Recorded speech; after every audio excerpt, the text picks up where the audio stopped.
জীৱন এনেকুৱাই দৰ্শকক দেখুৱাই হাঁহি থাকিলেও কেতিয়াবা বুকুত লৈ ফুৰিব লাগে এটা ডাঙৰ শিল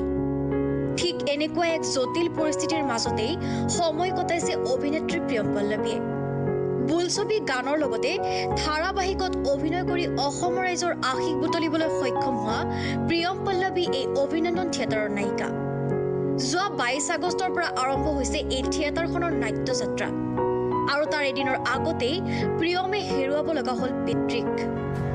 আগদিনা পিতৃক জীৱনৰ বাবে শেষ বিদায় দি পিছদিনা থিয়েটাৰৰ মঞ্চত উঠিব লগা হ'ল প্ৰিয়ম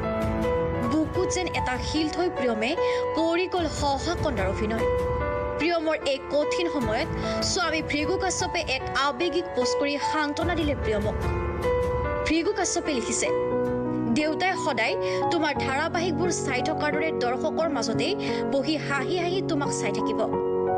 তোমাৰ সফল অভিনয়ে দেউতাৰ আত্মাক সদায় শান্তিত ৰাখিব আৰু মই জানো দেউতাৰ হাঁহিৰ বাবে তুমি সকলো কৰিব পাৰিবা কৰি আহিছিলা ইমান দিনে এয়াই এগৰাকী শিল্পীৰ জীৱন বহু বাধাৰ বেহুফালি দৰ্শকক এনেদৰে আমোদ দি থাকে শিল্পীসকলে নিউজ ডেস্ক ৰিপৰ্ট